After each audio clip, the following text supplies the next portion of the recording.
शौच भाग 6 તત્સલો સમ શ્રાવકને નીચકાચ કરી નવી સોંપે સ્વયંદાસે બિરુદ ધરી નીચકાજે નિજતન રોપે ધન્યતે કલિકાल सर्वज्ञ हेमचंद्र ऋषि ने योग शास्त्र तृतीय प्रकाश के 2 गाथा में श्रावक के लिए एक विशेषण लिखा है।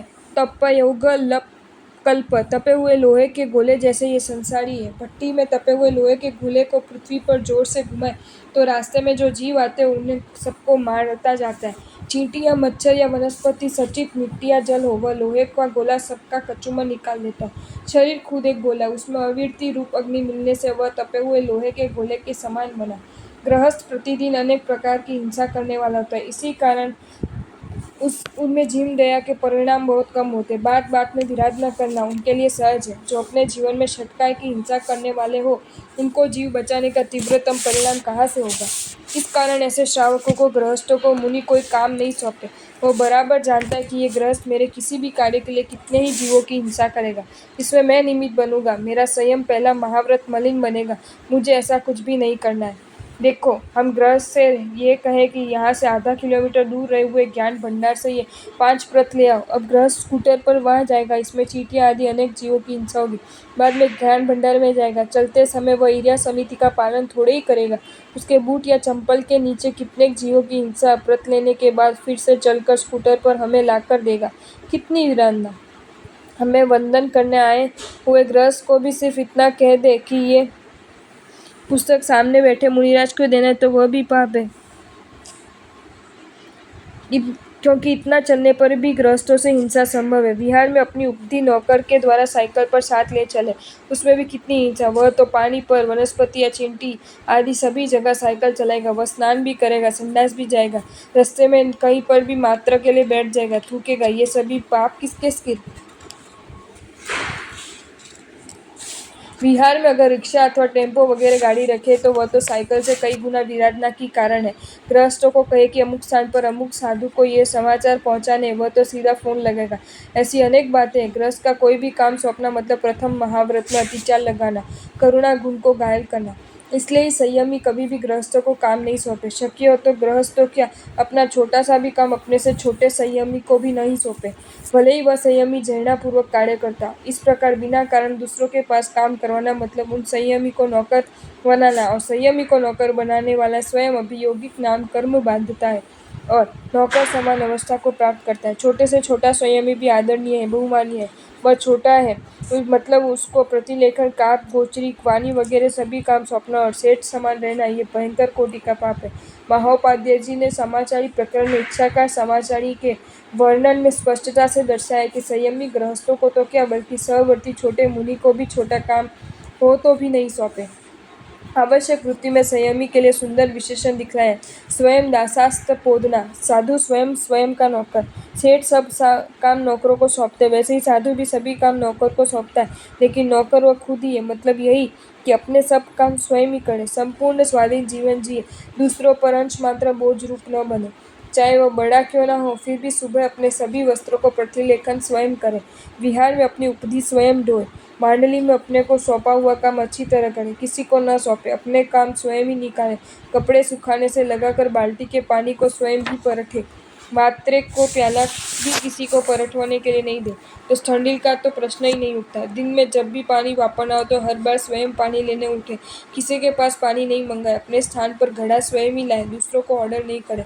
अपने कपड़े सुखाने हो या सूखे कपड़े उतारने हो तो स्वयं करे, डोरी बांधनी हो या खोलनी, कोई भी काम स्वयं करने वाला संयमी स्वयं यदा सबिरुद्ध धारी कहलाता है। हाँ, गच में जो गुरु वे अपने शिष्य में विनय के संस्कार हो, इसलिए अपने कार्य शिष्य को सौंपे। वैसे ही साधु बीमारी अथवा कोई कार्य करना नहीं जानता हो इत्यादि कारण से अपने कार्य करने में समर्थ न हो तो ही वह साधु अन्य साधु को काम सौंपे। ऐसे विशिष्ट कारण से दूसरे संयमी को कार्य सौंपे तो हरकत नहीं, लेकिन इसके बिना तो संयमी स्वयं दास स्वाधीन हो तो ही उसका चारित्र शुद्ध बनता है। बिना कारण मात्र प्रमाद, सुखशीलता, काम करने में उद्वेग, ऑर्डर छोड़ने का स्वभाव, अपनी बड़ाई हाँकने का स्वभाव, मूर्खता इत्यादि कारणों से साधु दूसरों को, छोटे संयमियों को काम सौंपे तो वह अपनी शक्ति छुपाने के कारण वीर्यांतराय कर्म बांधता है। वह साधु को नौकर बनाता है, इसलिए नीच गोत्र अभियोगिक नाम कर्म बांधता है। वह साधु को अशाता देने वाला बनने के कारण अशाता वेदनीय भी बांधता है। वह जिनाज्ञा भंग करने वाला होने से चारित्र मोहनीय कर्म भी बांधता है। ऐसे अनेकानेक पापों का बंध करने में निमित्त बनाने वाली ये प्रवृत्ति है कि संयमियों को बिना कारण अपना काम सौंपना। हम ये क्यों भूल जाते कि केवली भगवान भी अपने वस्त्रादि को प्रतिलेखन स्वयं करते हैं।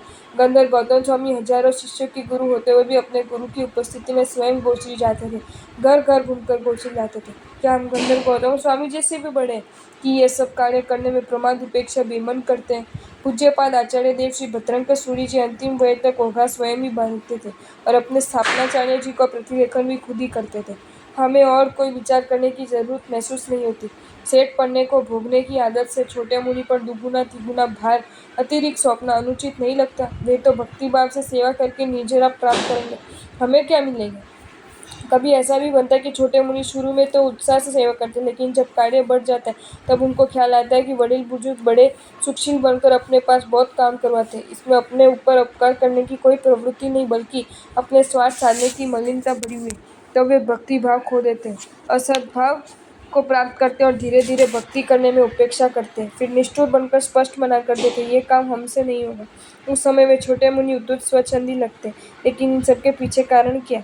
तो सेवाभावी छोटे मुनि क्यों उद्यत बने, क्यों सामने बोलने वाले बने। उनके सद्गुण का घात करने का घोर पाप अपनी सुखशीलता से तो नहीं हुआ ना। उनके भाव प्राणों का नाश करने का, बुजुर्ग बड़ों के प्रति बहुमान का घात करने का घोर पाप अपने से बार बार मात्र स्वार्थ साधने की मलिनता से उनका उपयोग करने से तो नहीं हुआ ना। दूसरों के भाव प्राणों की रक्षा करने की अपनी जवाबदारी है या नहीं। जिनाज्ञा प्रेमी संयमी स्नेही साधु तो अपने सब काम ये सब समझने के बाद स्वयं ही करेगा। सुखशीलता दूसरों के भाव प्राणों की रक्षा करने की अपनी जवाबदारी है या नहीं। जिनाज्ञा प्रेमी संयमी स्नेही साधु तो अपने सब काम ये सब समझने के बाद स्वयं ही करेगा। सुखशीलताથી વેશધારી જે સાધ્વાચાર ન સાધે, માર્ગ ભ્રષ્ટ ભારે કર્મી તે પાપ अनंता बांधे। धन्य थे महामहोपाध्याय यशो विजय जी के सैकड़ों ग्रंथ रत्नों में से सर्वोत्तम कक्षा के कह सके ऐसे ग्रंथों में से एक ग्रंथ है वैराग्य कल्पलता। उसका पहला स्तंभक, उसमें भी अंतिम 150 श्लोक में उन्होंने साधुत्व में कैसा समाधि भाव होता है उसका जो वर्णन किया है वह वास्तव में अद्वितीय है। साधु जीवन में कैसी परिणति होती है, उनके मनोभाव कैसे होते हैं, उस संबंधी अद्भुत बातें उन्होंने लिखी है। उसमें कई कई तो अपने जेड़े जैसे जड़ जीवों का ढिंढोरने अपने चैतन्य को जगाने के लिए कठोर कोड़े बरसाए, अपने जीवन में रहे हुए भय स्थानों को एकदम स्पष्ट शब्दों से दिखलाए। ऐसे ही एक श्लोक, निरंतर दारुण केशलोच ब्रह्मव्रताभिग्रह भार खिन्ना च्युता समाधे कृत मार्ग भेदा निंदति शास्त्र रमनत पापा। अर्थ, दारुण केशलोच, ब्रह्मचर्य व्रत, अभिग्रह, निरंतर इन सबका भार उठाने से थके हुए, इस कारण ही समाधि भ्रष्ट हुए, इसी कारण से मार्ग का भेद करने वाले होने के कारण अनंत पापी ये साधु तीर्थंकर के निंदक है। संपूर्ण साध्वाचार सिर्फ आत्मिक सुखों की प्राप्ति के लिए, वैश्विक सुखों का इस साध्वाचार में लेश मात्र भी स्थान नहीं है। मतलब जो सच्चे अर्थ में आत्मिक सुख अभिलाषी होगा वह ही इस साध्वाचार में स्थिर बनेगा, लेकिन जो अभी तक विषय सुखों के गुलाम है, सुखशीलता के दास और किसी भी कारण से साधु बने, उनके लिए यह साध्वाचार जय समान अनिष्ट बन के रहेगा। वे बेचैन बन जाएंगे। साधु बने तो साध्वाचार पालन जरूरी है, लेकिन साध्वाचार पालन में विषय सुख शीलता का त्याग करना पड़ता है। ये ऐसे जीवों के लिए अत्यधिक कठिन रूप हो जाते हैं। प्रत्येक वर्ष में 2 बार लोच करना पड़ता है। अब एक बार खींचने जितना दुख भी सहन करने के लिए जो तैयार न हो, तो वर्ष में 2-2 बार सभी बालों का लोच कैसे सहन करेगा। दीक्षा के बाद अपने माँ बाप आदि के साथ भी बात नहीं करने रूप जिनाज्ञा, विजातीय का त्याग, उपाश्रय में महिलाओं का प्रवेश तो बहुत दूर, उनके चित्र भी नहीं मिलते, विजातीय का चेहरा देखना भी निषेध। अब जिसमें विकार जगते हो, विजातीय के प्रति लगाव के परिणाम रहते हो, वैसे जीव इन ब्रह्मचर्यों के वाड़ों को कठोरता को कैसे कह सकते हैं। आपको ये वीडियो अच्छा लगा हो तो इसे लाइक करें और शेयर करें, और ऐसे ही नए नए वीडियोज़ देखने के लिए सब्सक्राइब करें हमारी channel Jain facts and stories को।